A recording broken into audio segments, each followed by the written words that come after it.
Bienvenida y agradecerles por estar con nosotros en la charla Cierre Fiscal 2023, principales impactos para su negocio. Nuestro objetivo es compartir información valiosa y de interés para las empresas a las cuales ustedes representan. Nuestra expositora el día de hoy es la señora Mayra Espinosa, socia de BPS. Mayra es ingeniera comercial por Escuela Politécnica del Ejército, máster en Business Administration, especialización finanzas por Escuela Politécnica Nacional, gerencia tributaria por la Universidad San Francisco de Quito, storytelling por el Tecnológico de Monterrey, programas de Power BI por Escuela Politécnica Nacional. Además, es capacitadora de Grant Thornton en cursos internos y externos.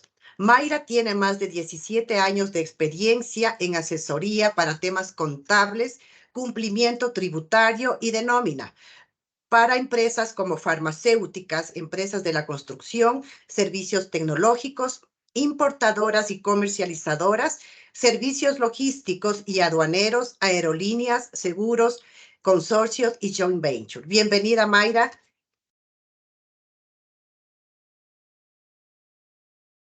Buenos días con todos. Muchas gracias por asistir a este pequeño conversatorio. Lo que queremos el día de hoy es presentar cuáles serían los principales puntos que deberíamos tomar en cuenta para el cierre fiscal del año 2023, que ya estamos a las puertas. Como mencionábamos al inicio, para nosotros es muy importante ser ese aliado, ese compañero, ese partner de nuestros clientes para cualquier duda, para cualquier preocupación que tengan acerca justamente de este cierre fiscal. La agenda que hoy revisaremos estará enfocada a los principales temas que deberíamos tomar en cuenta para el cierre. Vamos a ver las tarifas del impuesto a la renta, las deducciones adicionales. Vámonos a revisar un poco las limitaciones en gastos, que es muchas de las veces lo que afecta para las conciliaciones tributarias. Vamos a ver algo de impuestos diferidos, especialmente los dos nuevos que en este año se deberían aplicar, y entre otros aspectos. Al último de esta charla, vamos a revisar algunas preguntas. Sin embargo, mientras ustedes estén en la charla, pueden hacer sus consultas en el chat y nuestro equipo estará gustosos de irlas contestar. Pero antes de iniciar, sí me gustaría que compartamos con ustedes, o más bien ustedes compartan con nosotros, cuáles son sus preocupaciones. Sí, en este momento ustedes están recibiendo en el chat un link que nos van a permitir conocer, ¿sí?, una encuesta de cuáles son sus principales preocupaciones. Asimismo, si ustedes tienen inconvenientes en revisar o ingresar al link, también en este momento se está proyectando un código QR en la que ustedes también podrían contestar, ¿sí? Así que les rogamos que puedan acceder y contestar esta pregunta. El objetivo de esta encuesta inicial es conocer cuáles son las preocupaciones o los puntos que ustedes tendrían para este año fiscal. Y obviamente, al finalizar de la charla, nuestro objetivo, esperamos lograrlo, es de que se vayan con más certezas de las que iniciaron.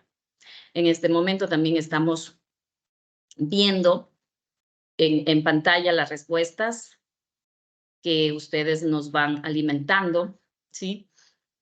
Ahí vemos que tenemos deducciones, renta, ¿sí? Les animamos a que puedan compartir sus preocupaciones, ¿sí? Claro, las deducciones aplicar en este año para presentar una declaración de renta correcta. Muy bien. Muchas gracias a las personas que están compartiendo. Sí, justamente también aparece una nueva preocupación que es el RIMPE, ¿sí? En las deducciones, justamente hemos incluido también dentro de esta charla abordar algo del RIMPE, ya que el RIMPE tuvo unas modificaciones ahora en el año 2023 por la Ley de Fortalecimiento de la Economía Familiar. Tenemos deducciones, ¿sí? Justamente, lo más importante para ser eficientes en una declaración de renta es aprovechar al máximo todas las deducciones que podríamos nosotros obtener dentro del marco legal, ¿sí? Muy bien, les agradecemos mucho por, por compartir sus respuestas. Igual si luego las podemos seguir visualizando, pero mientras tanto entremos en más.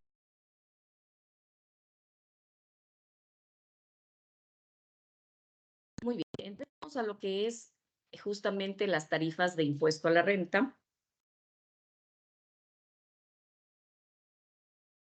Me disculpan que tengo un problema con la presentación.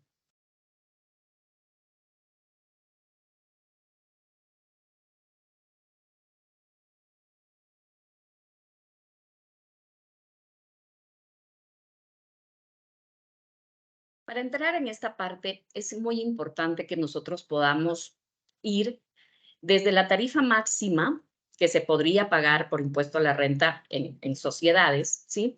Hasta las tarifas reducidas que por normativa podemos nosotros obtener, ¿ok? Primero comencemos con la más alta, que es el 28%. El 28% es una tarifa con una penalización de 3% adicional de la tarifa general que todos conocemos, que es la del 25%.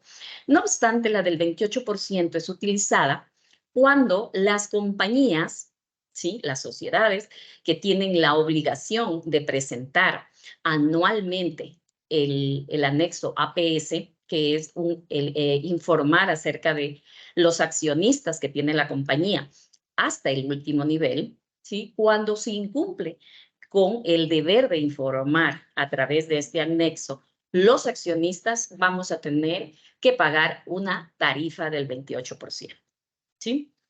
Adicional, es posible que si existen compañías ecuatorianas, ¿sí? Que pagan tributos en Ecuador, que sus accionistas están establecidos en paraísos fiscales, pero que el último nivel o el beneficiario efectivo son ecuatorianos, en cuyo caso también esto hará que tengamos que pagar una tarifa del 28% en el impuesto a la renta anual. Entonces, lo que tenemos que aquí procurar es primero cumplir en los plazos establecidos el anexo o la información del anexo de accionistas y obviamente revisar si en los entramados accionarios de nuestras compañías están en un paraíso fiscal y esos paraísos fiscales luego recaen en un accionista o beneficiario residente ecuatoriano.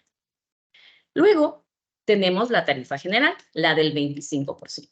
Esta tarifa general pues es la aplicada para todas las sociedades residentes y no residentes en el Ecuador, ¿sí? Es muy importante, ¿sí? Que tomamos en cuenta que esta tarifa podría ser penalizada por lo que ya habíamos comentado anteriormente por estos incumplimientos. Sin embargo, podríamos ir nosotros como compañías obteniendo reducciones a la tarifa general, la del 25%, y obtener por ejemplo, una reducción del 3%, aplicando una tarifa del 22%, cuando tenemos compañías o sociedades que han sido creadas a partir de diciembre del 2021, ¿sí? Y algunos se preguntarán, ¿por qué justamente diciembre de 2021? Porque en esa fecha entró en vigencia la Ley de Desarrollo Económico. Y la Ley de Desarrollo Económico incluyó este beneficio para las compañías nuevas. como una forma, claro está, de incentivar la inversión, ¿ok? Pero no solo las nuevas compañías creadas podrán acceder a una tarifa reducida del 22%. También inversiones nuevas que se hayan hecho en compañías ya existentes. ¿Sí?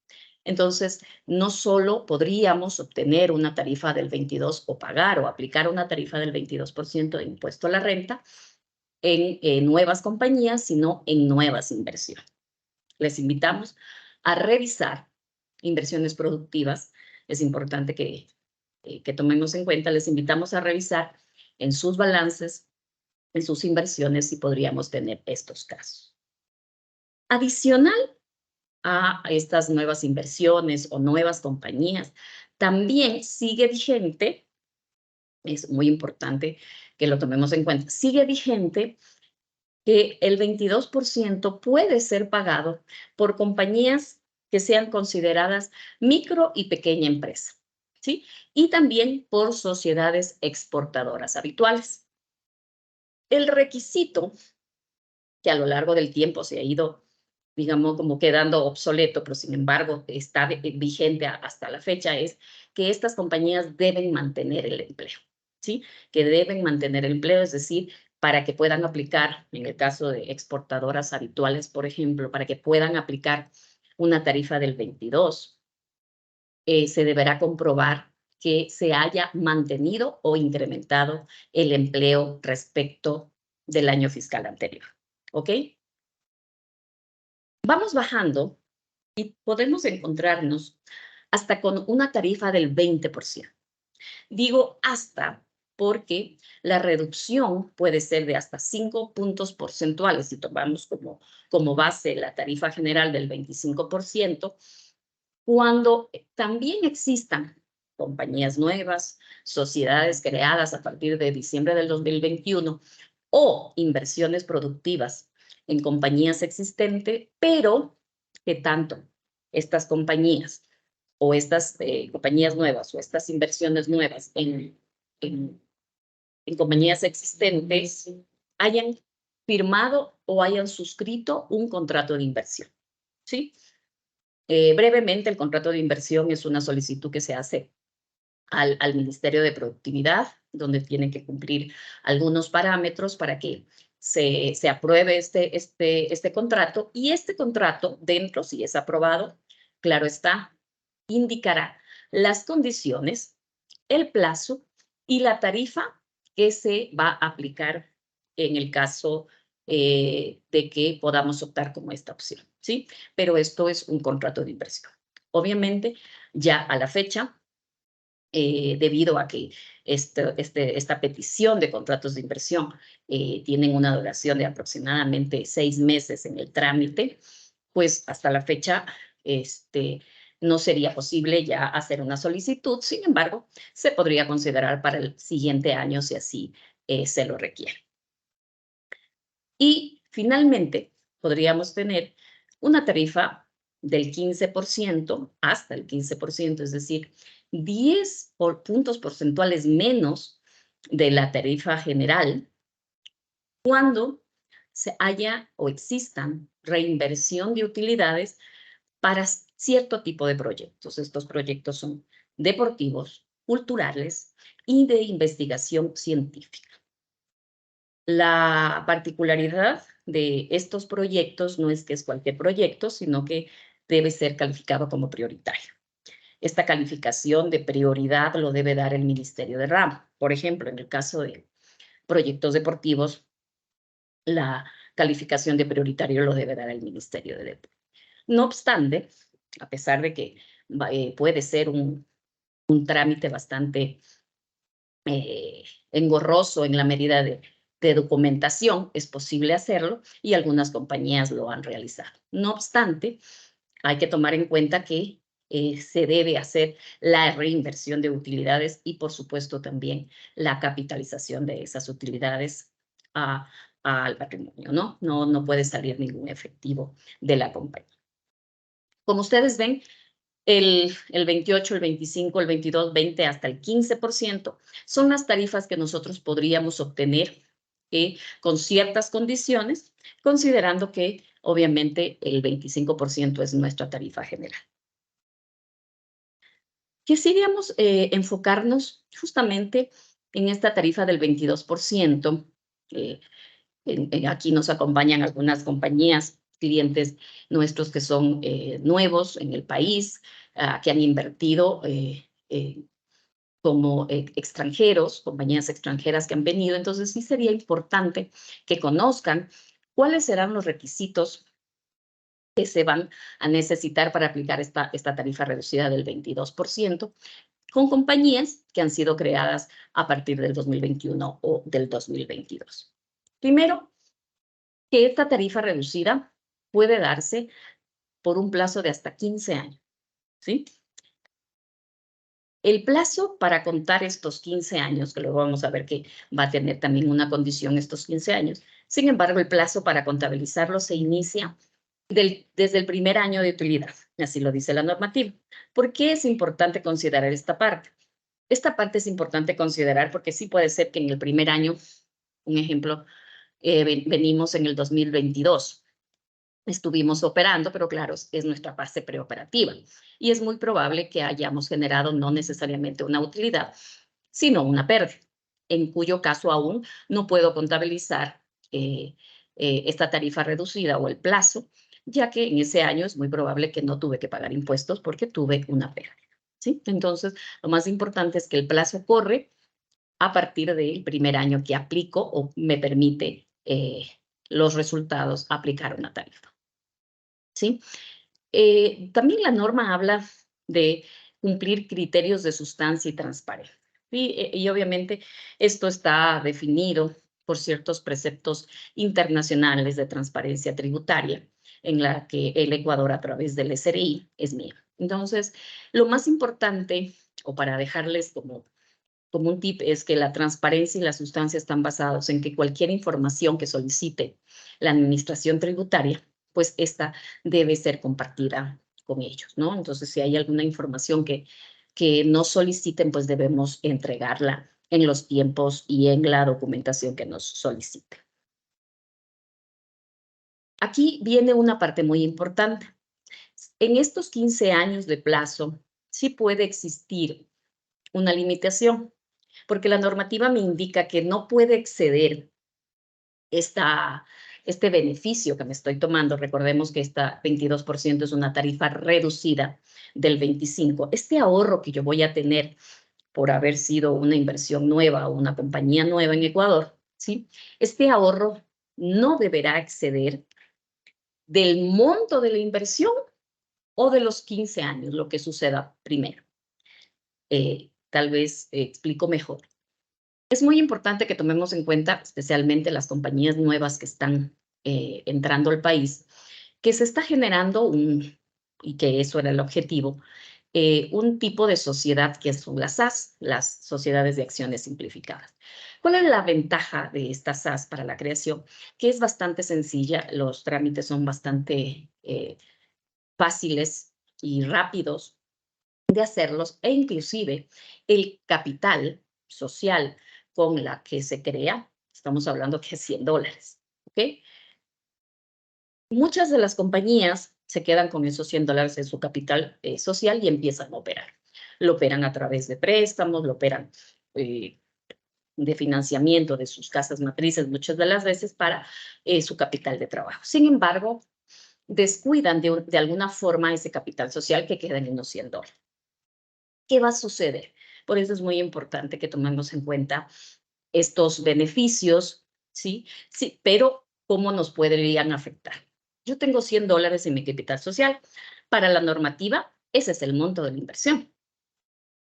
Por ende, porque todo lo demás, en el ejemplo que puse, está realizado por financiamiento. Este capital social será tomado en cuenta para comparar, ¿sí? ¿Cuál es el ahorro que voy a tener por esta tarifa reducida? ¿Sí? Entonces puede ser que en el primer año esos $100 ya se agoten, en el ejemplo que di, y realmente solo en un año yo pueda tomar este beneficio de la tarifa reducida, ya no por 15. ¿sí? Porque la normativa me indica que no puede exceder el ahorro que tenga, el monto de la inversión o los 15 años, lo que suceda primero. En el ejemplo dado, sucederá primero los $100 de capital social. Entonces, es importante que lo tomemos en cuenta al momento de realizar nuestras conciliaciones, ¿sí? ¿Qué es la buena noticia en esta tarifa reducida? Ya la podemos aplicar en este año 2023. De hecho, también la teníamos disponible en el año anterior, pero en esta de este año, 2023, va a ser como más tangible su aplicación. Y lo más importante de esto es que no voy a necesitar registros, autorizaciones o requisitos adicionales más de los que estamos viendo aquí. Eso es una ventaja, porque ya vamos a ver la otra tarifa reducida, que sí se necesita trámites adicionales. Para lo que es inversiones nuevas en compañías existentes, la normativa para aplicar esta tarifa solicita un centro de costos, ¿sí? Un centro de costos para diferenciar justamente la inversión nueva. No obstante, si por temas de negocio, operatividad, no es posible tener un centro de costos para diferenciar, la normativa también da cálculos o fórmulas para llegar a determinar cuál es el beneficio y poder aplicar esa tarifa reducida solo a la inversión nueva. Y finalmente, ¿sí?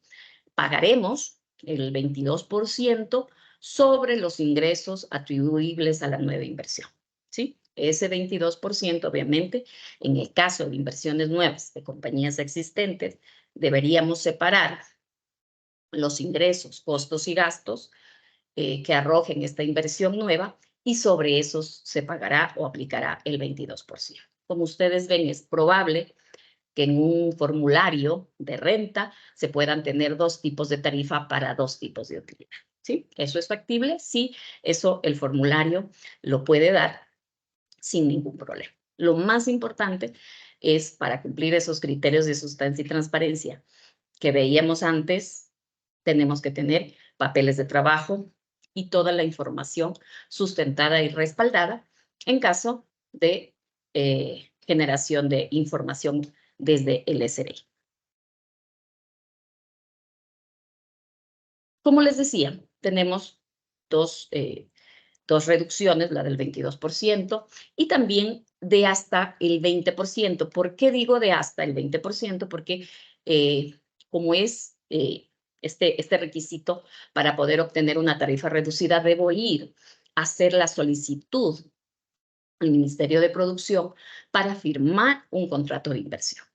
Una vez que este contrato de inversión esté aprobado, será el ministerio quien me indique cuál será la reducción de la tarifa, que puede ser de 5 puntos porcentuales, cuánto tiempo lo voy a aplicar y obviamente ciertas condiciones que debo tomar, ¿sí? Como les decía, el plazo va a venir suscrito en el contrato de inversión aprobado. También, este tipo de reducción o esta tarifa también va a venir desde el primer año de la utilidad que se genere una utilidad. Sí, también se exige cumplir criterios de sustancia y transparencia. ¿Sí? ¿Y qué es lo que da este tipo de contratos o suscripción de contratos de inversión? Da estabilidad tributaria. ¿Sí? Es decir, el día de mañana, estamos a la puerta una semana de que entre un nuevo gobierno, hay una reforma tributaria donde es probable, como todos sabemos, hay déficit en las arcas fiscales, es probable que se envíe una reforma tributaria que en lugar de que conserven estas tarifas reducidas, las incremente, ¿sí? Entonces se incrementa la tarifa de impuesto a la renta. Cuando se firma un contrato de inversión, la tarifa firmada en ese momento se mantiene inalterable. Es decir, el presidente electo manda una reforma a la Asamblea y vamos a pagar ahora el 30%, un ejemplo de impuesto a la renta. Si en el contrato de inversión suscrito antes de esa reforma indica que la tarifa es del 20% para esa empresa, se respeta la tarifa del 20%. ¿Sí? Entonces, eso es la ventaja tal vez la mayor ventaja de suscribir un contrato de inversión, ya que da estabilidad en tarifa y en plazo. ¿Sí? Eso se mantiene inalterable. Solo se puede, digamos, terminar este contrato de suscripción o esta tarifa cuando el contribuyente haga la solicitud de terminar este contrato de inversión. O en el caso en que la tarifa sea, la tarifa por alguna reforma tributaria sea menor a la suscrita en el contrato de inversión. Ahora vamos a poner el ejemplo que esperamos que sean todos. Viene el nuevo gobierno dentro de sus planes está incentivar la inversión extranjera y envía una reforma a la Asamblea para bajar la tarifa de impuesto a la renta al 15%, en cuyo caso, al ser una tarifa de mayor beneficio para el contribuyente, este contrato de inversión queda automáticamente eliminado, ¿sí? O caduco. Ahí se aplicaría la tarifa del 15% en el ejemplo dado, ¿sí? Entonces, nuevamente, reiterar que esta es la gran ventaja de los contratos de inversión. Aquí también, en el caso de que sean inversiones nuevas de empresas existentes, aquí también se va a solicitar un centro de costos para que se diferencie, solo que aquí sí, en el caso de que no se pueda, por algún tema de giro de negocios, sistema contable, etcétera, aquí el Ministerio del Ramo sí va a pedir una justificación de por qué no hay cómo hacerlo, por qué no hay cómo crear un centro de costos en el caso de que no haya, no sea factible, ¿sí? Y esta también es el mismo requisito, que no deberá exceder el monto de inversión, ¿sí? Listo. Con esto dejamos las tarifas del impuesto de la renta. Hemos visto que podríamos pagar una máxima del 28 e inclusive, con ciertos requisitos, pagar una mínima del 15. Pero adicional a estas tarifas reducidas, ¿sí? A estos beneficios, a estos incentivos que podríamos tener cumpliendo los requisitos vía tarifa, también podríamos nosotros explorar opciones de tener deducciones ya no vía tarifa, sino vía base imponible del impuesto a la renta, base imponible para la aplicación. Entonces, nuestra base imponible va a ser más pequeña y, por ende, cuando aplicamos cualquiera de las tarifas que vimos antes, podríamos tener un ahorro tributario también. ¿Cuáles son estas deducciones? Son algunas, y antes de entrar a verlas, sí les tengo que advertir que en algunas no son tan fáciles de aplicar, hay que hacer procedimientos adicionales. Sin embargo, en esta presentación dejaré cuáles son esos requisitos adicionales para que en caso de que estén interesados los exploren. Como primer reducción o deducción adicional, podríamos tener hasta un 50% adicional en lo que son gastos por contratación de seguros de crédito. Esto normalmente los contratan los exportadores habituales, ¿sí? Estos seguros de crédito los contratan y se podría obtener hasta un 50% de deducción adicional, ¿no? De gasto, ¿no? Es decir, en total yo podría reducirme un 150% para el cálculo de la base imponible. También podríamos obtener hasta un 100% adicional de deducción. Es decir, si tengo un gasto de 100, podría deducirme 200 por gastos de depreciación y amortización de maquinarias o equipos para implementación de producción limpia, de energía, de fuentes renovables y reducción de gases de efecto invernadero. Sí, esto va en concordancia o en alineación con todos los temas de sustentabilidad. Esto tiene una limitación, esta deducción adicional o este 100% tiene una limitación que no puedes exceder el 5% de los ingresos totales de la compañía. No obstante, es posible. Ahí ustedes en ese código QR podrían obtener información, les va a direccionar al Ministerio del Ambiente, donde se encuentran los requisitos para poder obtener esta deducción. ¿Sí? En este caso, no es una deducción que la puedo hacer automática, Hay algunas que vamos a ver más adelante que sí las puedo hacer, pero en este caso necesito una autorización del Ministerio del Ambiente. ¿Sí? En ese código QR podrían encontrar la información. Esta, por ejemplo, la que viene, esta es automática, esta la puedo aplicar. Es el 100% adicional por pagos de seguros médicos privados y o medicina prepagada que yo pague a mis trabajadores. La única condición que necesito para aplicar esta deducción, que es bastante, que ya le hemos aplicado unos 4 o 5 años antes, es que todos los empleados de mi nómina estén dentro del seguro, seguro médico, ¿no? ¿Sí? A veces hay compañías en las que cierto tipo de cargos están incluidos en seguros y tal vez algunas de su planilla no lo están. En ese caso no sería posible. Pero lo importante es que esta deducción adicional la puedo hacer automáticamente, no necesito ningún tipo de autorización. Otra que tampoco podría, ¿sí? Tener ningún tipo de autorización más allá de lo que el Ministerio del Ambiente me puede entregar un certificado es el 100% por donaciones que la compañía haga o realice, donaciones, inversiones también, patrocinios, inclusive lo califican a favor de programas de bioemprendimiento o restauración ambiental. ¿Sí? En este caso, hay un certificado que el Ministerio del Ambiente emite, que la compañía tiene que realizar, y también hay una condición del 10% que no puede superar esta deducción adicional, el 10% de los ingresos brutos anuales. Tenemos otro que también se necesita una autorización del Ministerio del Deporte con un porcentaje de hasta un 150% adicional cuando se hacen patrocinios, publicidades o promociones a deportistas y a proyectos deportivos calificados. Obviamente, al ser proyectos deportivos calificados, debo ir al Ministerio del Deporte a solicitar cuáles son estos proyectos deportivos que están calificados y yo puedo hacer tipos de publicidad, patrocinio o promoción.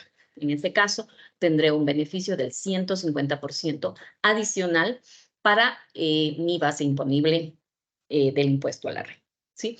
En realidad, el del Ministerio del Deporte, de lo que hemos visto, es un poco más ágil, ¿sí? Ahí sí, también en este código QR les hemos compartido los requisitos que se deben cumplir, ¿sí? Pero sí tenemos, digamos, referencias de clientes que en este caso ha sido fácil la obtención de este certificado. Fácil y lo más importante, rápido. También tenemos el 100%, el 150% adicional sobre pagos en remuneraciones y beneficios sociales de personas con discapacidad o dependientes, ¿sí? Recordemos que tenemos una norma que nos exige que por cada 25 empleados haya uno por discapacidad. Esta norma aún continúa vigente.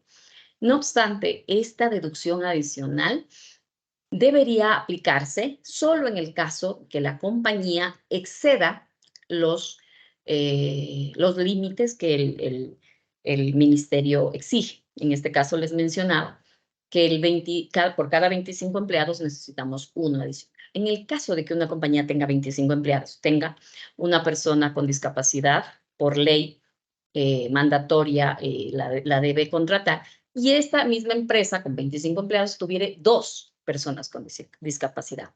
Por esa persona adicional que no está dentro de la exigencia de la ley, de esa persona se podrían tomar hasta un 150% de deducción adicional por los pagos en la remuneración. ¿Sí? Este también es de aplicación automática, no se necesita ninguna autorización. No obstante, como les mencionaba, hay que tomar en cuenta que debe ser por la persona excedente a lo que la ley exige. Seguimos en estas deducciones y tenemos una también que es por auspicios y patrocinios a entidades educativas de nivel básico y bachillerato. En este caso, la condición es de que sean instituciones educativas públicas, ¿sí? No a privadas. Entonces, cualquier auspicio o cualquier patrocinio tendrá una deducción adicional del 150. También del 150 adicional tendríamos por auspicios y patrocinios a entidades sin fines de lucro, ¿sí? Pero que cuando éstas se dediquen a la erradicación de la desnutrición infantil y también a programas de madres gestantes. Esta deducción sí debe tener una autorización, son algunos requisitos que se deben cumplir y también en este código QR les hemos dejado justamente esos documentos en los que ustedes podrían, si están interesados, explorar, investigar para aplicar. También, el que viene del 150, es de gastos de organización y patrocinios de eventos artísticos y culturales. Y también incluye temas de obras cinematográficas. Este 150% también deberíamos, si se está interesada la compañía, ir, se consulta al Ministerio de Cultura y tienen algunos programas en los que se puede optar. Y la ventaja de esta deducción o este incentivo tributario es que es fácil. ¿Por qué? Porque ya el Ministerio de Cultura tiene algunos eventos, por ejemplo, ahora que va a ser las fiestas de Quito, ellos patrocinan algunos eventos y las compañías podrían entrar a ver cuáles son los eventos que podrían estar dentro de este rango y hacer algún patrocinio. Con ese patrocinio, con la factura que se imita, obviamente con todos los respaldos, se puede optar por ese 150% adicional de deducción, ¿no? Les invitamos que lo exploren. Tal vez este es uno de los que, bueno, estamos en noviembre, sí podríamos estar un poco atrasados, pero lo más importante y el mensaje que les queremos dejar es que justamente esto es uno de los que más fácil y dinámico se puede obtener. Aparte, también tenemos un 150% para gastos por aportes privados, para el fomento de las artes. Este porcentaje también puede variar, ¿sí? También se necesita una autorización del Ministerio de Cultura y Patrimonio. Y también es importante que ustedes lo exploren. Tenemos, por último, en un 150% por valores entregados por becas o ayudas a estudiantes de bajos recursos, ¿sí?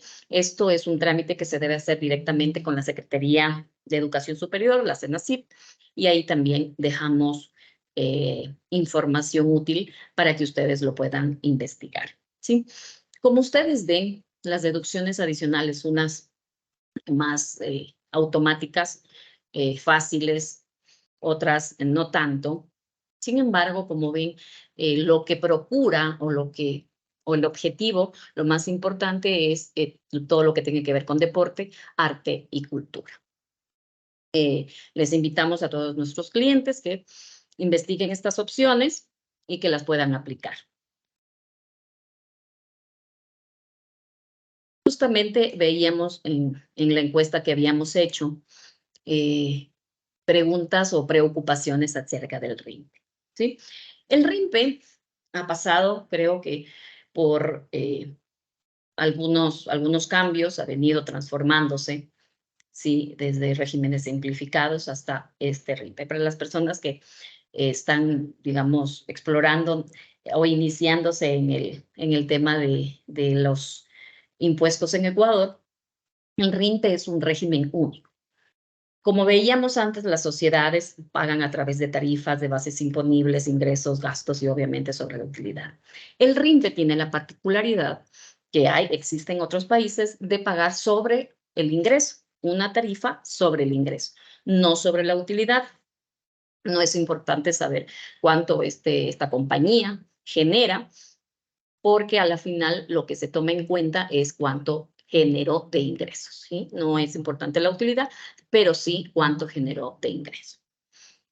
Tiene una limitación de hasta $300,000 de ingresos brutos anuales. Es decir, una compañía una sociedad nueva, inclusive personas físicas o personas naturales, podrían estar incluidos dentro de este régimen, siempre y cuando anualmente tengan ingresos brutos de hasta $300,000, ¿sí?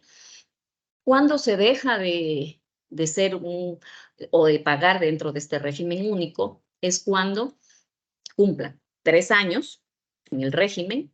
Ojo, este año 2023 es el segundo año, o cuando supere los 300,000. Es decir, una compañía que fue RINPE el año anterior porque sus ingresos no superaban los 300,000, pero en este año sus ingresos son de 500,000, $1,000,000, ya no será parte del RINPE, sino tendrá que ir a pagar por el régimen general, que son las tasas, bases imponibles, etcétera, ¿sí?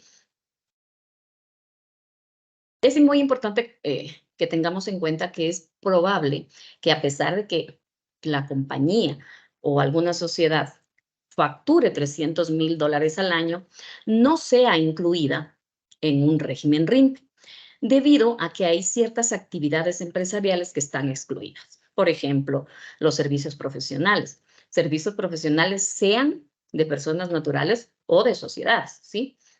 Temas de construcción, los comisionistas, el transporte, arrendamiento de inmuebles, etcétera, son tipos de actividades que no están incluidas dentro de este régimen, y es probable que no puedan pagar, no puedan pagar por este impuesto a la renta único, sino tengan que ir por régimen general, ¿sí?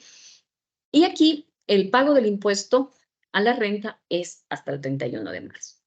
Hemos recibido algunas consultas de clientes que nos han dicho, lo que pasa es que el RINPE fue modificado por la ley de fortalecimiento económico, esta ley que fue emitida en junio, que fue la primera ley, decreto ley más bien, que fue realizado por el presidente una vez que la asamblea fue disuelta, ¿sí? En esta ley se incluyeron básicamente tres reformas: la reforma del impuesto a la renta para personas naturales, se reformó también, más bien se creó un impuesto único para las casas de apuestas, y 3, se reformaron algunos aspectos del RINPE, entre ellos cuándo se debe pagar. En esta reforma del 2023 indica que los contribuyentes RINPE deben pagar hasta junio de cada año. No obstante, hemos revisado la normativa y por aplicación de Código Tributario, por la vigencia de la ley, toda normativa que tenga de vigencia un año es aplicable a partir del año siguiente. Es decir, ese pago hasta junio del de cada año deberá ser aplicado en junio del 2024, perdón, del 2025, del periodo fiscal 2024. Para este año, según nuestra interpretación, se deberá pagar los RINPES hasta el 31 de marzo, ¿sí? Ya que la ley que les mencionaba fue emitida en el 2023.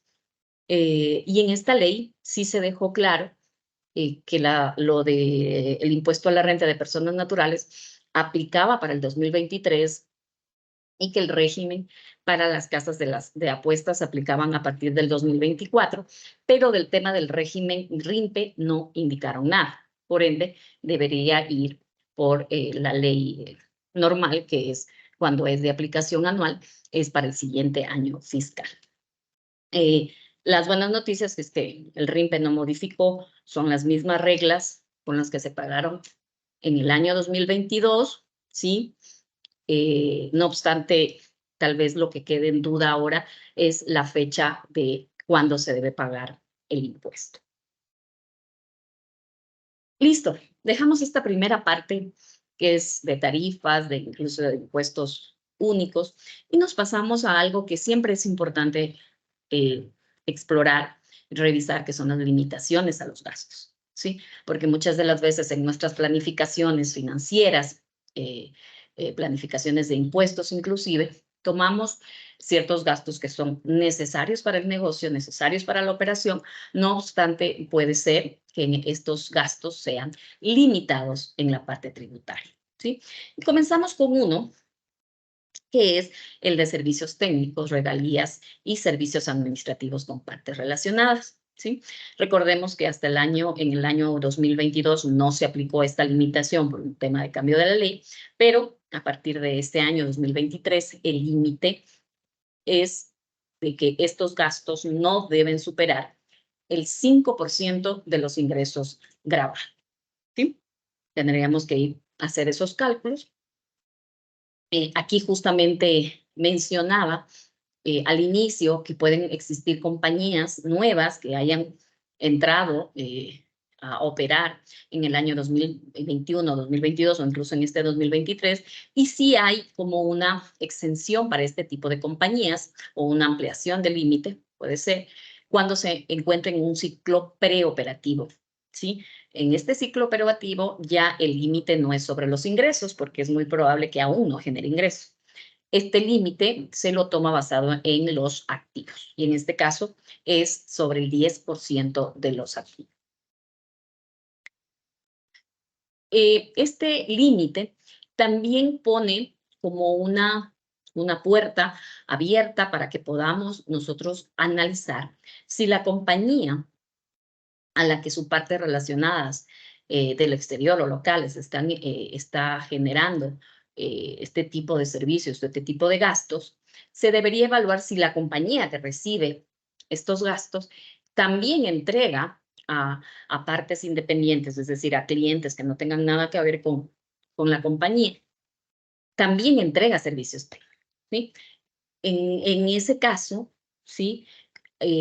Cuando se debe evaluar ya márgenes operativos y cuando estos márgenes operativos superen el 7.5%, es posible no aplicar este límite, ¿sí? Entonces, es muy importante entrar a hacer estos cálculos para revisar. Previamente tengo que validar que yo, como compañía, también presto servicios técnicos, ¿no? En cuyo caso no debería aplicar los límites de deducibilidad si es que tengo un 7.5% ¿no? En lo que tiene que ver con márgenes operativos.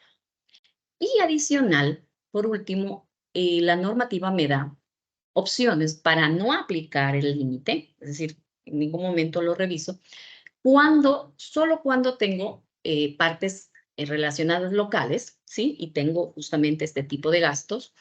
Y me dice, anda y revisa si con tus partes relacionadas locales a las dos compañías les aplica el mismo porcentaje de impuesto a la renta. Vimos al inicio que tendemos una gama desde el 28 hasta el 15 de tarifa de impuesto a la renta, lo que me indica esta condición o este requisito es anda y mira con tu empresa relacionada local, ¿sí? Si tienen la misma tarifa. Si tienen la misma tarifa, no apliques este límite, solo para ese tipo de gastos, ¿no? Y también nos dio una exención por monto. Si la suma de los gastos por regalías, servicios técnicos, servicios administrativos, no supera, para el caso del 2023, 234,000, no supera ese monto, no será requisito aplicar este límite. Entonces, muy importante, ¿de dónde salen estos 234,000? Pues la normativa me habla de 20 fracciones básicas desgravadas de la tarifa de impuesto a la renta para personas naturales, ¿sí? Entonces, se toma ese valor, se multiplica para 20. Recordemos que la tabla de impuesto a la renta para personas naturales se modifica cada año, entonces cada año tendremos un monto distinto. Para el año 2023, $234,400. Otro tipo de gasto que tiene limitación para su deducción es el de gastos indirectos, que se asignan desde el exterior, ¿sí? Por partes relacionadas o por casas matrices. Este tiene una limitación del 5%, pero ya no de los ingresos, sino de la base imponible para el impuesto a la renta. Entonces tendría que ir a hacer unos cálculos para revisar cuál es mi base imponible sin la incidencia de estos gastos, ¿sí? Aplicar el 5%, revisar y con eso determinar cuánto es mi límite, ¿sí? ¿Qué indica también la normativa? Es que cuando no exista base imponible, es decir, por alguna circunstancia voy a tener una pérdida tributaria, ¿sí? Los gastos indirectos en su totalidad serán no deducibles, ¿sí? Esto es también crítico que lo tengan en cuenta en el caso que ustedes reciban este tipo de gasto. También, cuando se trate de ciclos preoperativos de negocio, la limitación no está sobre la base imponible porque es probable que no exista. Al no existir ingresos, el límite es tomado del total de activos, que también es del 5%. La normativa define y conceptualiza que los gastos indirectos serán aquellos incurridos directamente por algún otro miembro del grupo o de casas matrices y que sean asignados a través de mecanismos comunes, digamos, hacia el contribuyente aquí en Ecuador, ¿no? Entonces, les invitamos a que también revisen entre sus estados financieros si tienen este tipo de gastos, ya que estos tendrán una limitación. Otra limitante en los gastos es justamente la de promoción, publicidad y patrocinio. ¿Sí? Como veíamos al inicio, promociones, publicidades, patrocinios que se den para temas de arte, de deporte, de cultura, pues están con deducciones adicionales. Pero por otro lado, ese gasto también tiene una limitación. Y la limitación es un poquito más alta de la que hemos visto en los dos ítems anteriores, es del 20% de los ingresos grabados. Si se supera ese límite, pues el exceso será no deducible, ¿sí? Sin embargo, también la normativa me permite exenciones cuando los gastos son incurridos por micro y pequeñas empresas, ¿sí? Pero si estas micro y pequeñas empresas publicitan, ¿sí? O importan productos de terceros, no se podrá aplicar esta exención. Es decir, si solo las micro y pequeñas empresas promocionan sus propios productos, ¿sí? Producidos a la interna, será factible esta exención. Caso contrario, si es de terceros, no es permitido, ¿sí? Y también, obviamente, hay una exención, está bastante lógica, para las compañías que se dediquen justamente a la prestación de servicios de promoción y publicidad, y obviamente que sea parte de su actividad habitual. Y aquí también es una exención que tiene bastante lógica, es para las compañías ecuatorianas, exportadoras muy probablemente, u otro tipo, que hagan publicidad de los productos ecuatorianos en mercados externos, en cuyo caso no existirá este turismo y interno y receptivo tampoco tendrá el límite.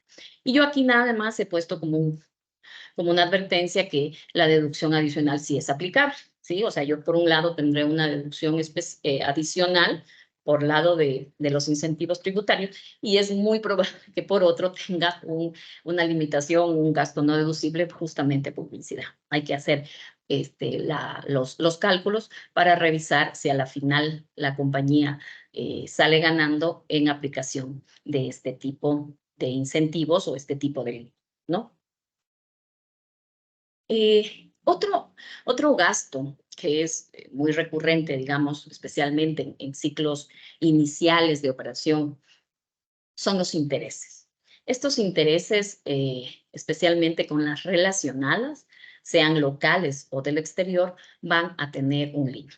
Y el límite es del 20% del EBITDA. Es decir, voy a tomar mi utilidad contable antes de participación trabajadores, ¿sí? Le sumaré los intereses, las depreciaciones y las amortizaciones, y a ese monto lo multiplicaré por el 20%. Ese será mi base para revisar si existiera algún excedente, pues ese excedente será no deducible de impuestos, ¿sí? Pero adicional a esta limitación, sí es importante que consideremos que existen requisitos para que los intereses sean deducibles. Un ejemplo, digamos que no llegué a este límite, ¿sí? Que estoy dentro del rango del EBITDA, del 20%, y no tengo ningún problema de excedente, ¿sí? Aparentemente el gasto es deducible. Luego yo tengo que ir a hacer validaciones adicionales para saber si mis intereses cumplen con dichos requisitos y yo los pueda deducir. Uno de esos requisitos es que las deudas contraídas sean del giro del negocio, ¿sí? Que la tasa de interés que me han cobrado, sea de partes relacionadas locales o del exterior, no excedan las máximas autorizadas emitidas por el Banco Central. Si excede, el valor en exceso será no deducible, ¿sí? El contrato del crédito, en el caso de que sean préstamos del exterior, debe ser registrado en el Banco Central, ¿sí? Son requisitos adicionales, recordemos. Y por último, haber realizado la retención de fuente en el momento del pago de los intereses, ¿sí? Obviamente, también se debería, en este último caso, en la retención de la fuente, ir a verificar si existen o no convenios de doble tributación, en cuyo caso, obviamente, el convenio tiene una prelación mayor a las leyes locales y no será necesario. Pero en los casos que sean necesarios, es importante aplicar estos requisitos, ¿sí? Entonces, recordemos que no solo nos centremos en este límite del 20% de la EBITDA, sino también revisemos que se cumplan los requisitos adicionales. Nada más he puesto como en una zona gris, porque esto es aplicación solo para lo que tiene que ver con bancos, compañías aseguradoras y entidades del sector financiero de la economía popular, es que aparte de los requisitos que hemos visto, también se les exige que tengan un endeudamiento no mayor al 300% del patrimonio, ¿sí? Pero, como les digo, esto aplica solo para este tipo de entidades. Todas las otras compañías o sociedades no financieras, pues tendríamos que cumplir estos requisitos que están en negrilla. Otras limitaciones en gastos que nos van a tener una relación directa con ciertos impuestos diferidos son las depreciaciones de activos fijos, ¿sí? En Ecuador, el SRI nos limita las depreciaciones por porcentajes y por tipo de activo. Así, los inmuebles tienen un 5%, las maquinarias tienen un 10% y así cada tipo de activo determinado por el SRI, ¿sí? Adicional a esta limitación de la depreciación, también tiene una limitación en el valor o en el avalúo de los vehículos. El SRI indica, si tu compañía tienes un vehículo que está registrado como parte de tu activo fijo y este vehículo tiene un avalúo superior a los $35,000, pues el exceso de depreciación por estos $35,000 será no deducible de impuestos, a pesar que haya cumplido la limitación del porcentaje, ¿sí? Entonces, es muy importante revisar. Obviamente hay exenciones. Las exenciones son los vehículos blindados, ¿sí? Y obviamente el tipo de negocio que se dedica al alquiler de vehículos, ¿no? No obstante, muy importante que revisemos también si existe dentro de nuestro grupo de activos vehículos que tengan un avalúo mayor a $35,000.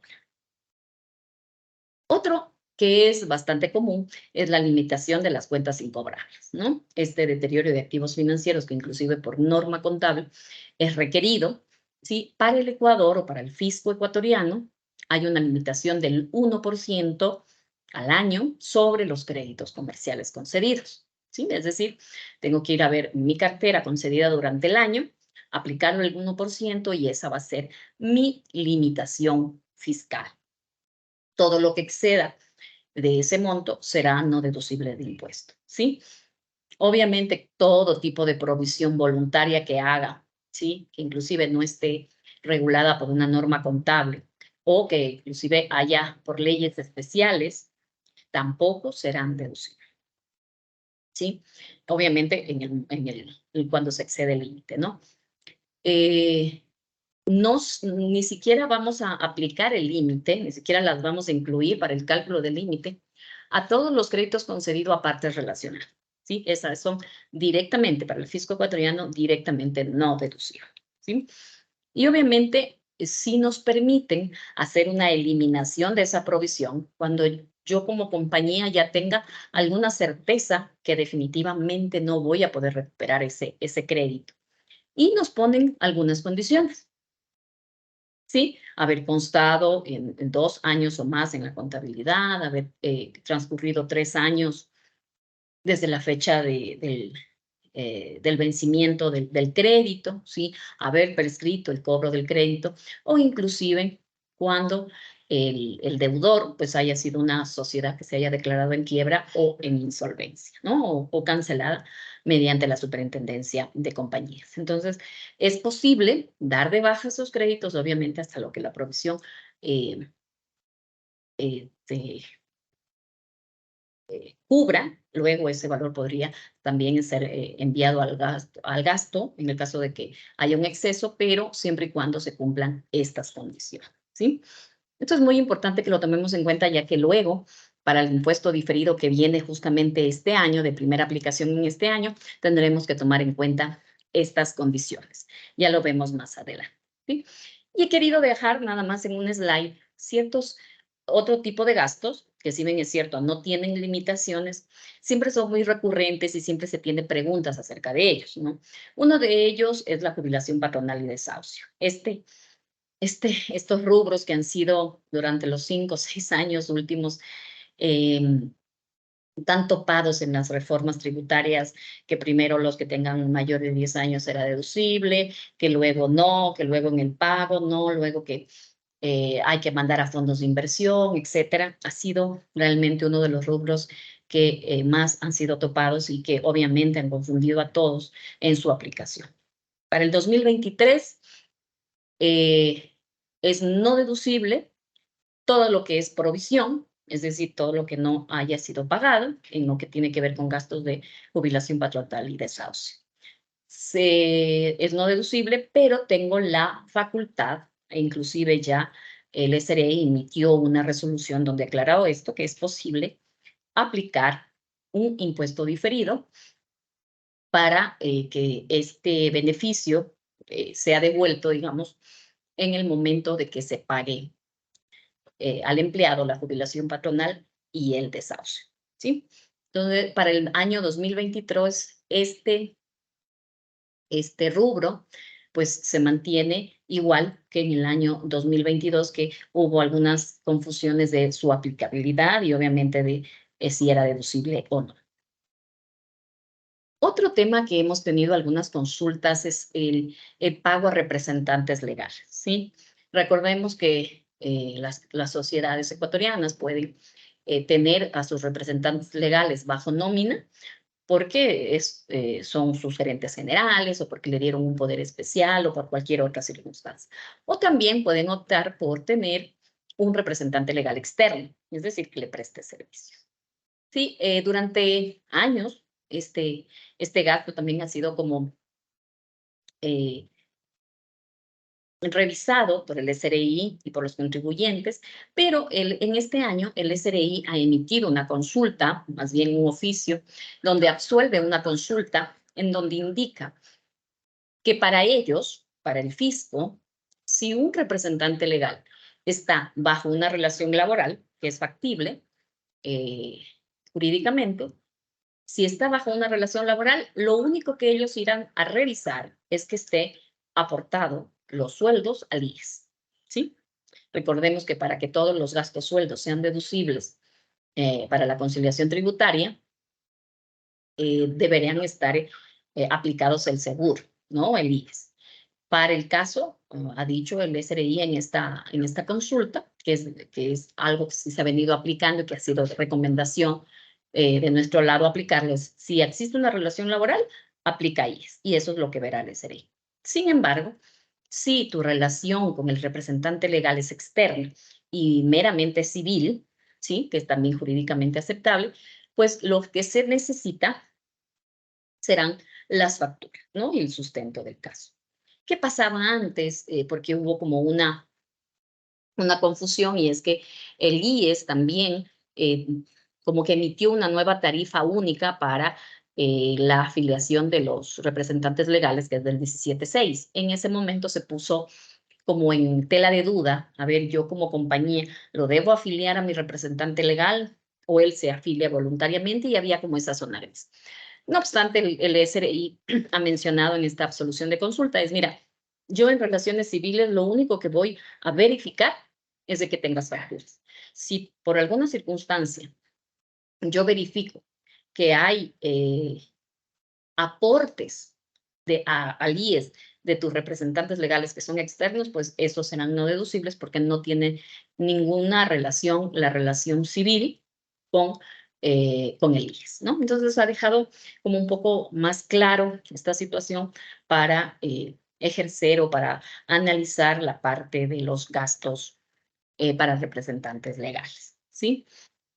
Y he querido nada más dejar en esta slide esta bancarización que a veces siento que se nos olvida, que es recordemos que para que un gasto sea deducible, inclusive cumpliendo todos los demás requisitos, que tenga factura, que tenga retención, que haya el pago o la comprobación del pago, que a partir de los $1,000 es necesario utilizar un sistema financiero.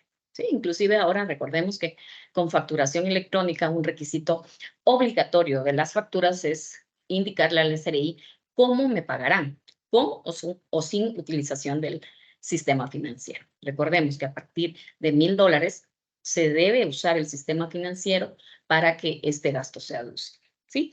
Y también hemos tenido consultas en lo que nos ha dicho qué pasa con la compensación de cuentas, ¿sí?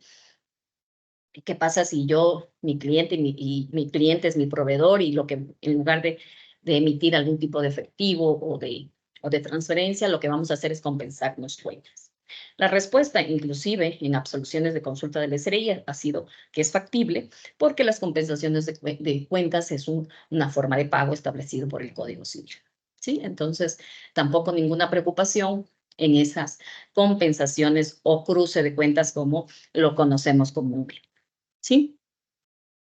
Aquí viene algo, que es los impuestos diferidos. Aquí viene algo que es nuevo en este año. No los impuestos diferidos, como ustedes saben, como tal, porque ya los hemos aplicado ya algún tiempo, pero sí son 2 nuevos rubros que se han incorporado y que creo que han sido escuchados por los empresarios, ¿no? Digamos, por los gobernantes de los empresarios que siempre se ha pedido o se ha criticado, por decirlo de alguna forma, porque estos rubros no estaban como parte de una partida temporaria o un impuesto diferido. Pero finalmente, a partir del 2023, tenemos la posibilidad de aplicar impuestos diferidos en activos fijos, ¿sí? ¿Cuándo? Nosotros antes veíamos en un slide anterior que teníamos limitaciones de los porcentajes en depreciaciones de activos fijos, ¿sí? Teníamos ahí muebles 5%, maquinaria 10%. Si por tema de normativa o técnica contable, esos porcentajes tienen que ser menores, es decir, mis gastos son mayores,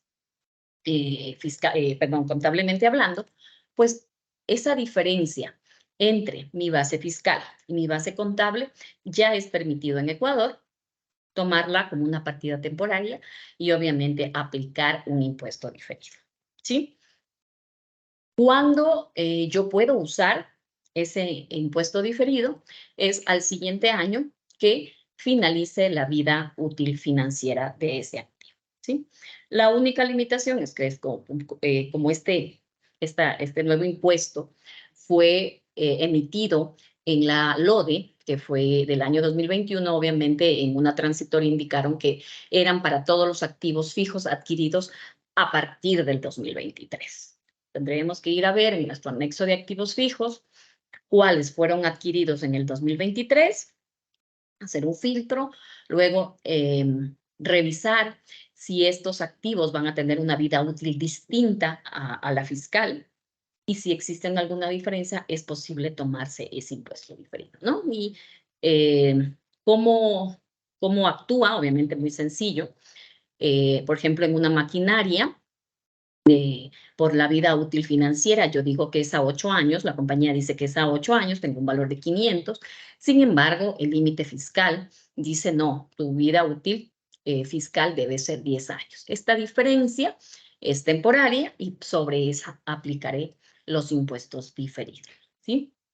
que los podré utilizar una vez que termine estos 8 años, por los 2 años restantes, ¿no? Otro que también estaba dentro de las peticiones que siempre se hace o siempre se ha objetado, son los créditos incobrables. No teníamos un impuesto diferido para cuando, la diferencia entre el deterioro financiero y el deterioro que me permite o el límite fiscal. No teníamos, pero buena noticia, a partir del 2023 ya lo tenemos, ¿sí? Esta diferencia, como mencionaba, entre el límite fiscal y el deterioro financiero, sea que aplique NIF 9 o aplique la sección de las pymes, en el caso de compañías que estén bajo pymes, pues este deterioro financiero lo debo ir a comparar con el límite fiscal, con el 1% que veíamos antes, ¿sí? Si existe una diferencia, esa diferencia será gasto no deducible en ese año, no obstante, será una diferencia temporaria en la cual yo ya podré hacer un impuesto diferido. ¿Cuándo puedo recuperar u usar ese impuesto diferido? Es cuando dé de baja el crédito o cuando venda ese activo financiero, ¿sí?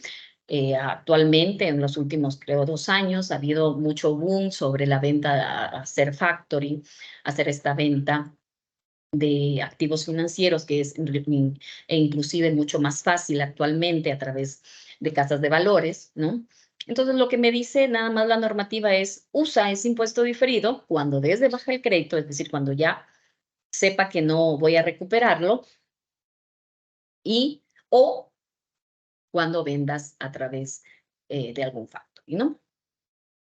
Lo mismo que veíamos antes, ¿no? Tengo un deterioro contable de 1,500, no obstante, el límite fiscal puede ser otro valor. Esa diferencia yo ya como compañía a partir del año 2023 podría hacerla, obviamente es no deducible, pero ya tengo la opción de hacerla como impuesto diferido. Y nada más aquí he traído como esa lámina anterior donde veíamos cuando ya doy de baja el crédito y que se tengan que cumplir, obviamente, estos requisitos. Estos requisitos, algunos de ellos fueron cumplidos, puedo dar de baja el crédito y por ende podría usar ese activo por impuesto diferido, ¿sí? Que lo creé en algún momento, ¿no? En algún tiempo. Sí, ya para ir finalizando, otros aspectos que podemos tomar en cuenta para este cierre fiscal es que cambió el monto para precios de transferencia, ¿sí? Recuerden que cuando hay operaciones con partes relacionadas, sea locales o del exterior, por un monto superior a 3 millones anuales, se debe presentar aún el anexo de partes relacionadas, ¿sí? No obstante, hasta el año anterior, cuando se superaba los 15 millones de dólares entre operaciones de partes relacionadas, se debía presentar adicional al anexo un informe de precios. Ese monto de 15 millones ha sido reducido en este año a 10 millones. ¿Sí? Entonces, tomar nuevamente en cuenta, revisar, porque en el caso de que superen los 10 millones adicional al anexo de operaciones o al OPRE, que lo llamamos, tendríamos que presentar el informe integral de precios de transferencia, ¿no? También es importante, y se los voy a dejar en esta lámina, conocer cuándo somos exentos como sociedades de aplicar el régimen de precios de transferencias. Somos exentos cuando tengamos un impuesto causado de impuesto a la renta superior al 3%, ¿sí? Comparado con los ingresos gravables. Cuando no se realicen ningún tipo de operaciones con paraísos fiscales o regímenes preferentes y, ojo, tienen que ser incluyentes los 3 requisitos, no se mantengan suscritos con el Estado algún tipo de contrato para la exploración y explotación de recursos no renovables, ¿sí? Tomar en cuenta que es posible que tengamos estos montos en un año, 3 millones, 10 millones, y no necesitemos entregar ni el anexo ni el informe, ya que la sociedad podría estar exenta del régimen de precios de transferencia siempre y cuando cumpla con estos 3 requisitos, ¿no? Tomar en cuenta también que ahora ya el límite para aplicar el informe de precios ya no es 15 millones, sino 10. Y también les he querido dejar esta slide con un tema que salió en el 2021 y que es, inclusive que era aplicable para sucursales extranjeras y aerolíneas o las compañías de transporte aéreo. La Asociación de Aerolíneas de Ecuador, a través de sus representantes, presentaron una demanda de inconstitucionalidad en el 2021 y la Corte, ¿sí?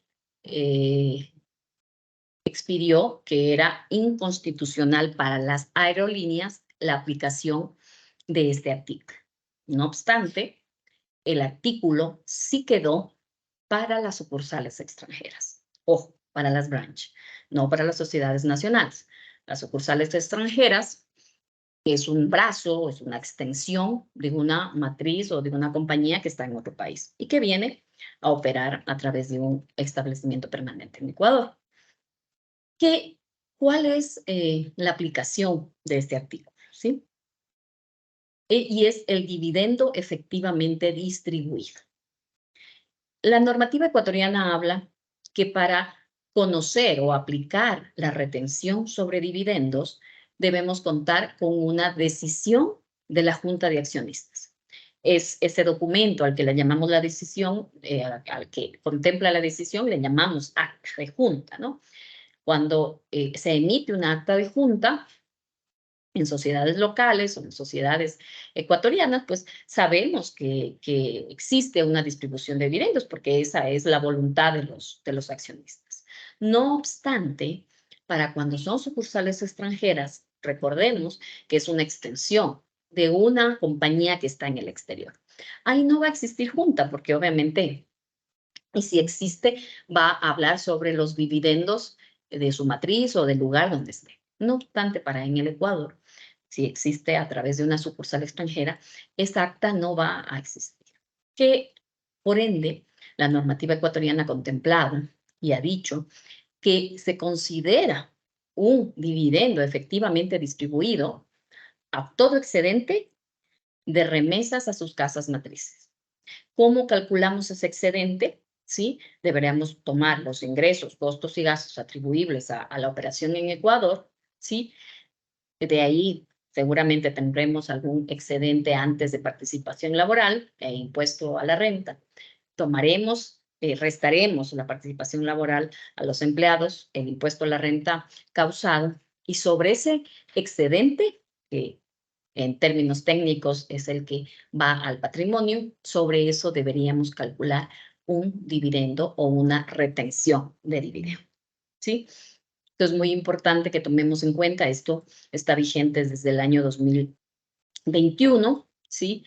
Les invito a que si tienen algún tipo de empresa que es una sucursal extranjera o branch, revisen si se ha realizado esta obligación.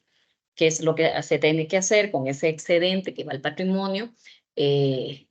Calcular el 40% para la base de la retención y sobre eso el 25% o el 37%, dependiendo obviamente de las condiciones, ¿no? 25% si cumplido con el deber del APS de informar el anexo de accionistas, o el 37% sobre ese 40% en el caso que haya incumplido estos requisitos, ¿no? Importantísimo que la retención se la deberá pagar al SRI, ¿sí? Quisiera que lo tomen mucho en cuenta a este tema, porque a veces, claro, no son artículos que han sido emitidos y que casi no se le ha dado, digamos, mucha atención. A veces nos hemos enfocado en la jubilación, en las tarifas y en cumplir ciertos otros temas reglamentarios, pero a veces descuidamos esta parte, ¿ok?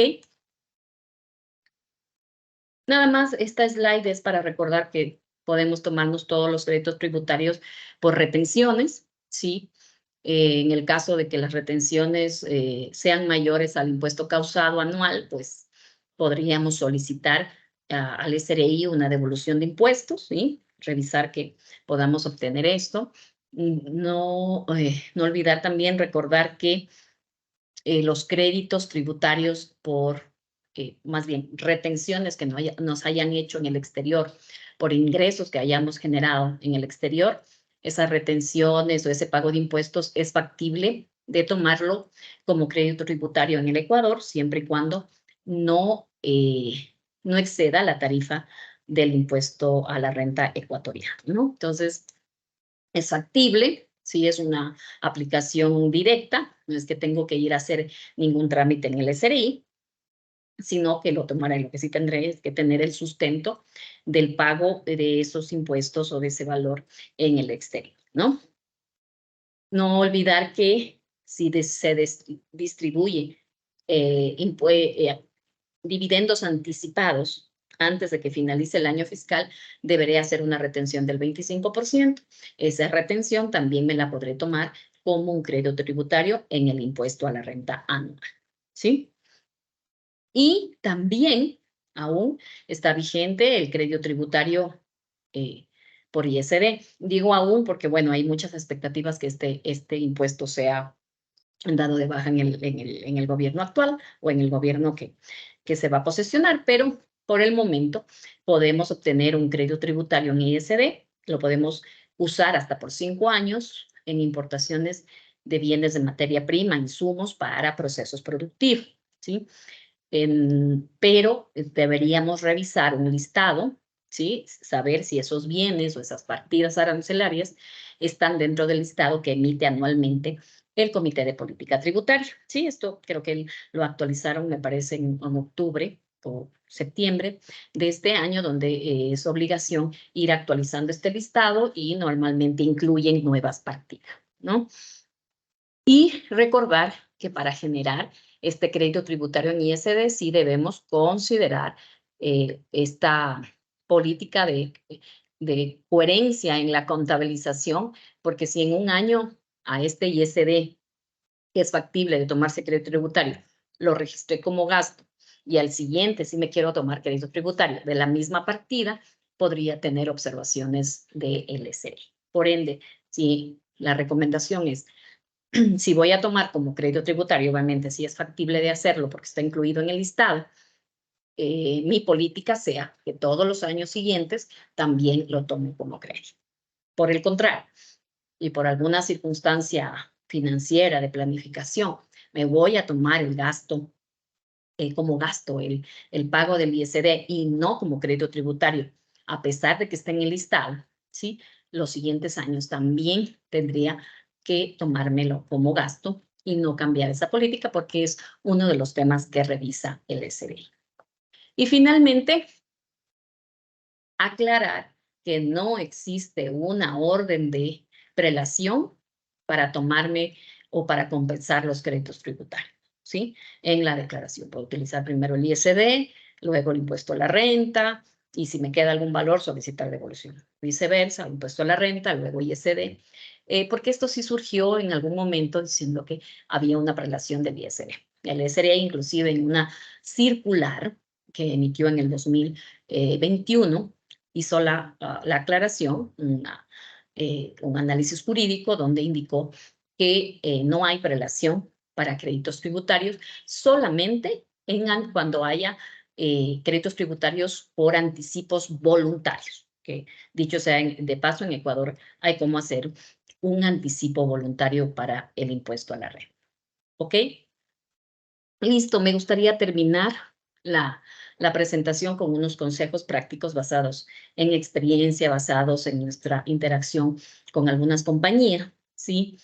Siempre planifique su conciliación tributaria, no en el sentido de planificación para dejar de pagar impuestos, sino más bien para realizar un análisis de cómo va la compañía, mapear los gastos no deducibles recurrentes, es decir, el año pasado tuve un gasto no deducible, no sé, por un monto específico, bueno, entonces fue como muy de ese año, No obstante, si los gastos no deducibles se repiten todos los años, revisar por qué siempre tengo ese tipo de gastos para tener como tener opciones o tener correcciones de ser el caso, ¿no? Siempre revise si es posible tener deducciones adicionales para el impuesto a la renta, hemos visto, para eventos artísticos, para cultura, para deporte. Si nuestra compañía sí está como en esa línea o planifica siempre o por temas de políticas corporativas internacionales, son compañías que siempre tienen que estar con el apoyo a la comunidad o al ambiente, pues revisar y confirmar que en Ecuador es posible y además de hacer estas ayudas, pues tienen beneficios tributarios. Si no lo aplico para este año, pues planifiquemos para obtenerlos el siguiente año. ¿Sí? Revise si luego del pago de impuesto a la renta podría tener un pago en exceso y por ende realizar un trámite de devolución ante el SRI. Esto normalmente puede empezar desde abril, si una vez que usted haya pagado el impuesto a la renta, esto dura 6 meses. Obviamente la devolución por temas de flujo no está haciéndose en efectivo, el SRI no emite en efectivo, pero emite con notas de crédito y estas son fácilmente convertibles en efectivo si así lo requieren, ¿sí?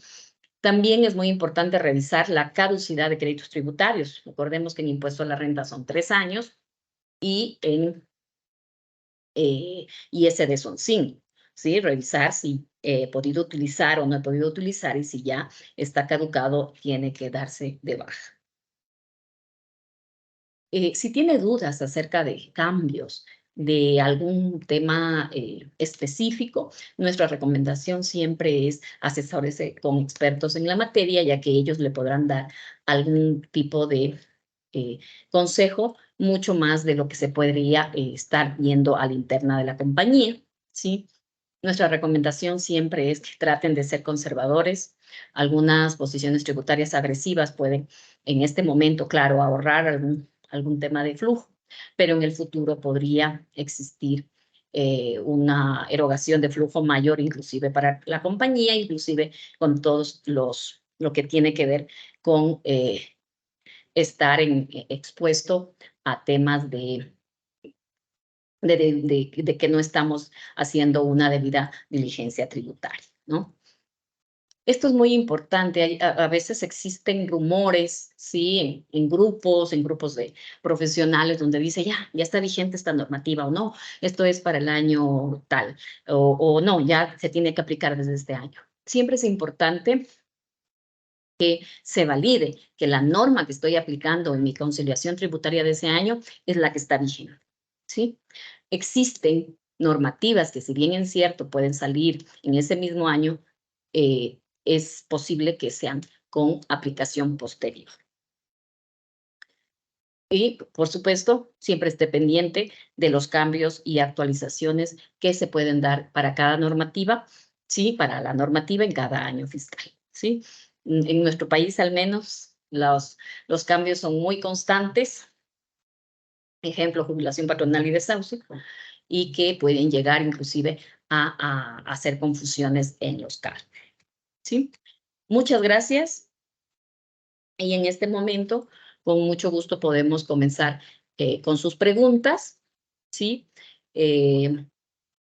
También, por favor, Michelle, ¿me ayudas con, nos pueden dar una calificación acerca de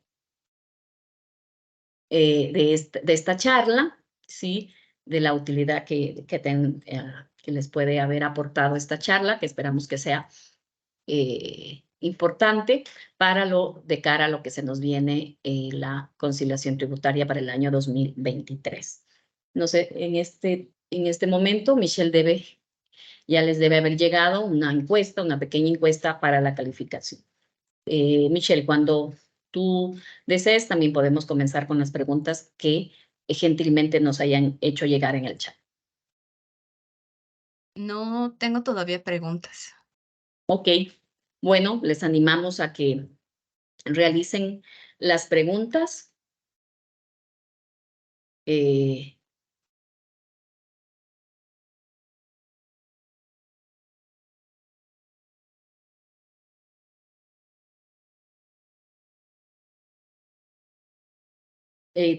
¿Pueden verificar que sí esté activo el chat, por favor?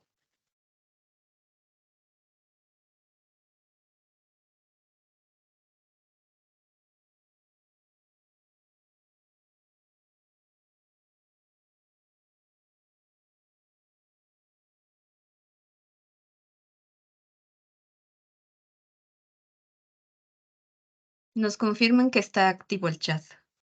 Perfecto. A Entonces, ver, tengo una consulta, por favor. ¿El porcentaje de ICD va a cambiar o se mantendrá en 3.5%? ¿el porcentaje de qué? Perdón, no te escuché, Michelle.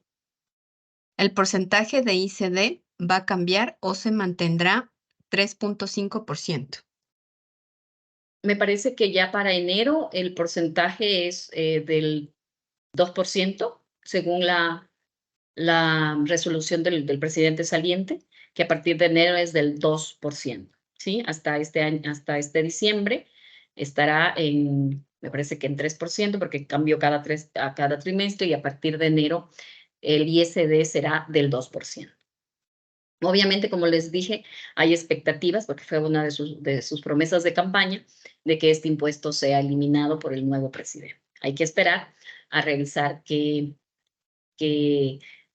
reforma tributaria, que es una de las que se está esperando en el momento de que sea posesionado, según inclusive de su propio equipo económico, ha indicado que una de sus primeras acciones es enviar una reforma tributaria a la Asamblea. Hay que esperar si entre una de esas sea la eliminación del ISD. ¿Algo más, Michelle?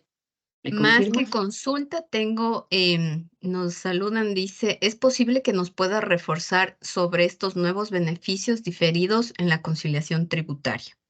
Sí, por supuesto, con mucho gusto. Igual decirles que estamos próximos a lanzar un curso, más bien, más que curso, es un taller donde vamos a invitar a las personas que desean asistir para ya hacer ejercicios en vivo, ejercicios prácticos sobre cada uno de estos temas, ¿sí? Próximamente esperamos ya lanzar la fecha para que nos puedan acompañar. Esto será presencial, ¿sí? En uno de los hoteles de Quito, para que nos puedan acompañar a hacer este taller, ¿ok? Como les mencionaba, si yo tengo una maquinaria que por norma contable se debe depreciar a 8 años, voy a tener en este ejemplo $500 de depreciación anual. No obstante, el fisco me indica que deberían ser solamente, no, más bien 10 años, ¿no? Al momento que tengo más vida útil, el gasto anual pues es más pequeño. En ese momento voy a tener una diferencia entre la depreciación financiera y el límite fiscal. Se genera un exceso, y ese exceso en el año que se genere será no deducible. Pero podré generar un impuesto diferido sobre esa diferencia temporaria, y ese impuesto diferido lo haré uso, o lo podré hacer uso cuando termine la depreciación financiera, en este caso en el año 9 y en el año 10. Claro, para nosotros que hemos realizado las conciliaciones tributarias y decimos, oye, pero ya en el año 9 no voy a tener gasto de depreciación en el balance. En el año 10 tampoco, porque ya se me acabó. Eso es justamente actualmente, esperamos que el formulario siga así. Actualmente ustedes en una de las partes del formulario dice reversión de partidas temporales, ¿sí? Esos $200, voy a poner un ejemplo, estos $100 que se puedan generar como diferencia temporaria en los primeros años, yo las deberé poner en el casillero de reversiones de diferencias temporales. ¿Qué hace ese valor? Resta los gastos no deducibles y por ende mi base imponible para el impuesto a la renta baja. en ese momento aplico la tarifa de impuesto a la renta y con eso puedo recuperar esos gastos no deducibles que tuve al inicio cuando la depreciación financiera fue mayor a la fiscal, ¿sí? Eso en caso de propiedad, planta y equipo o activos fijos. También lo podemos hacer la misma dinámica, pero con la partida de créditos incobrables, ¿sí? También podría existir una diferencia entre el deterioro financiero aplicando NIF 9, por ejemplo, de 1.500, pero el límite fiscal sabemos todos que es el 1% de los créditos, ¿no? Ahí voy a tener un exceso de 1.100 en este ejemplo y sobre eso voy a aplicar un impuesto diferido. ¿Cuándo podré recuperar esos 1.100? ¿Sí? La normativa me dice, tú puedes recuperar ese impuesto diferido cuando o vendas el crédito, es decir, hagas un tema de factoring, ¿sí? Ahí podrías tú recuperar el impuesto diferido, por ejemplo, o también cuando des de baja el crédito. Recordemos que podemos dar de baja el crédito definitivo, dar de baja definitivamente los créditos, ¿sí? Cuando se cumplan estos requisitos. ¿Sí? Entonces puedo, o cuando vendo ese activo financiero a través de una operación con alguna casa de valores, o cuando ya lo dé de baja, es decir, cuando ya tenga una constancia fehaciente de que no voy a recuperar ese crédito o esa deuda. ¿Ok? En ese momento podré hacer uso de esa diferencia temporaria nuevamente a través del formulario donde diga reversiones de partidas temporarias. Y como les menciono, igualmente vamos a hacer ejercicios, vamos a practicar, nos vamos a encontrar próximamente en un taller donde podamos poner sobre la mesa estos ejercicios, preguntas y que nos quede mucho más claro estos análisis. Michelle, ¿me confirmas que haya alguna otra pregunta? Sí, tengo otra consulta. A ver, nos dice, una compañía en sus proyecciones espera pérdidas en un escenario de 4 años. En el año 1 y año 2 se cumple esta condición. Y al analizar el registrar o no un activo por impuesto diferido basado en sus proyecciones y realidad económica, decide no registrar. En el año 3 obtiene utilidades. La consulta es, ¿la compañía puede utilizar el beneficio de amortización de pérdidas pese a no tener el impuesto diferido registrado en el año anterior? Gracias. Muy buena pregunta. Muy buena pregunta. Recordemos que la amortización de pérdidas, ¿sí?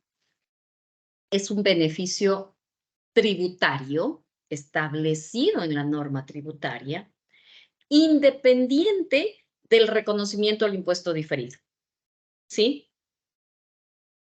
También es importante que analicemos que un artículo de la Ley de Régimen Tributario, no mal recuerdo es el 6 o el 7, que indica que entre divergencias entre la ley tributaria y la norma contable, prevalecerá la ley tributaria. En este caso, la amortización de pérdidas estará sobre cualquier tipo de impuesto diferido que haya hecho o no. ¿Ok? Siendo concreta en la respuesta, sí, se puede usar la amortización de pérdidas independientemente que haya estado registrado contablemente, porque es una ley tributaria.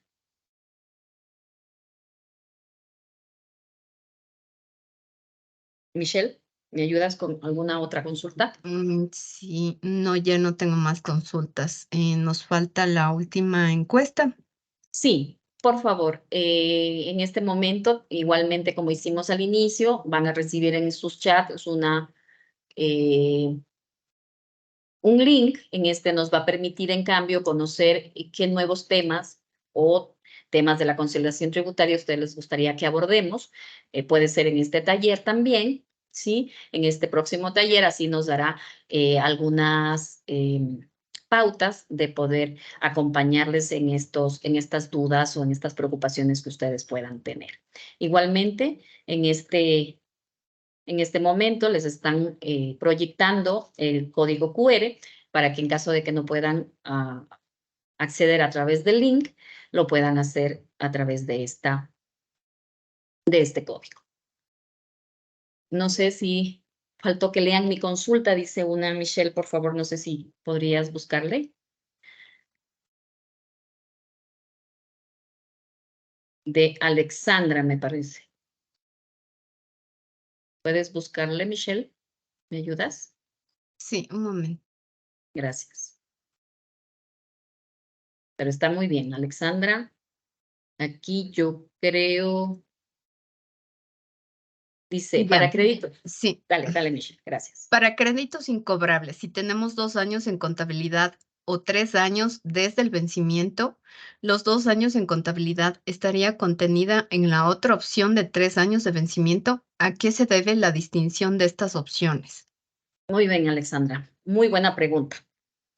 A ver, recuerden que tenerla registrada en la contabilidad puede diferir del tiempo del crédito, ¿sí? Es decir, yo emito, vamos a poner un ejemplo de una factura, ¿sí? La factura hoy.